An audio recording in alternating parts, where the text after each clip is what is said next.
जय माता दी।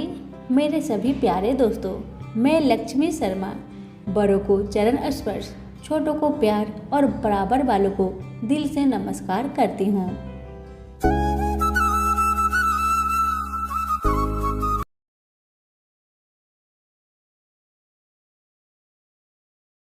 प्रेम से बोलिए दशा माता की जय। आज आप सुनेंगे दशा माता की कथा 3। बहुत समय पहले की बात है। एक गांव में एक सास और बहू रहा करती थी। एक दिन सुबह सुबह सास ने बहू से कहा कि जाओ आग लाकर भोजन बनाओ, मुझे बड़ी भूख लगी है। बहू हाथ में कंडी लेकर आग लेने गांव में गई। उस दिन गांव भर में दशा माता की पूजा थी, इसलिए किसी की यहाँ से उसे आग नहीं मिली। वह खाली हाथ लौट कर आई। साय होने पर वह पड़ोसन के पास जाकर बोली कि मेरी सास तो दशा माता का डोरा नहीं लेती, परंतु अब की बार मैं डोरा लेना चाहती हूँ। मुझे पूजन की विधि भी बता देना। दोबारा जब डोरा लेने का समय आया तो बहू ने सास को बिना बताए दशा माता का डोरा ले लिया।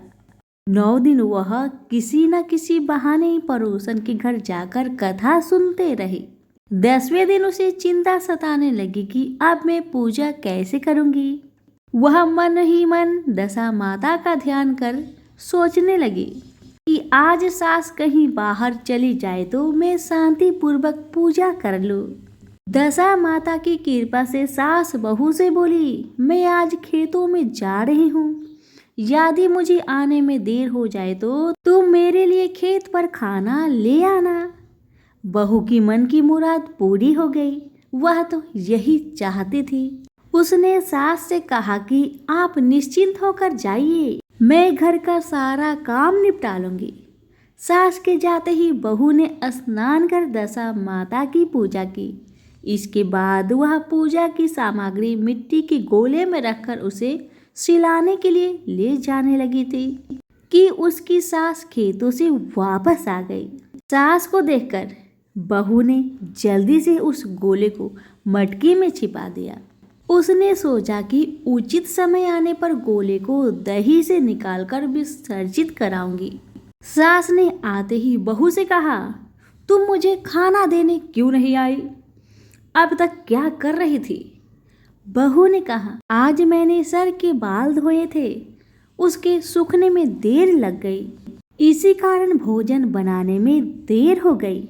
मैं थाली लगाती हूँ, आप घुस त्याग कर भोजन कीजिए। सास का गुस्सा कुछ ठंडा हुआ। वह पैर धोकर चौकी में बैठी ही थी कि उसका बेटा भी आ गया। वह भी माता के साथ भोजन करने बैठ गया। सास भोजन करके उठना ही चाहती थी कि उसका बेटा बोला, मुझे तो दही चाहिए। सास ने बहू से दही देने के लिए कहा। बहू बोली, मैं तो रसोई में हूँ, आप ही इन्हें दही दे दे। अब तो सासू माँ अपने हाथ को धोकर दही लेने गई, परंतु जैसे ही उसने छाछ की मटकी उठाई तो उसमें कुछ खरखराने की आवाज आई। उसने हाथ डालकर देखा तो उसे एक बड़ा सोने का गोला मिला। अब तो सासू माँ बड़ी हैरान होकर बहू से पूछा, इस छाछ की मटकी में यह सोने का गोला कहाँ से आया? इसे तुम कहाँ से चुरा कर लाई हो और यहाँ दही की मटकी में क्यों छुपा कर रखा है? मैं समझ गई कि इसी वजह से तुम छाछ देने नहीं उठी, इसका भेद बताओ। बहू बोली, मुझे कुछ नहीं पता, मेरी दशा माता जाने। मैंने आपको बताए बिना दशा माता का डोरा लिया था और उनकी पूजा की थी। आपके यहाँ जाने के कारण मैं डोरे को विसर्जित करने नहीं जा सकी। आपके डर से मैंने इसे छाछ की मटकी में छिपा दिया था। दशा माता ने इसे सोने का बना दिया, मैं इसमें क्या कर सकती हूँ? सास ने बहू को गले से लगा लिया और कहा, अब मैं भी तुम्हारे साथ डोरा लूंगी और विधिवत व्रत और पूजा किया करूंगी। हे दशा माता, जैसे तुमने इनको दिया वैसे ही सब भक्तों पर कृपा करना। प्रेम से बोलिए दशा माता की जय हो।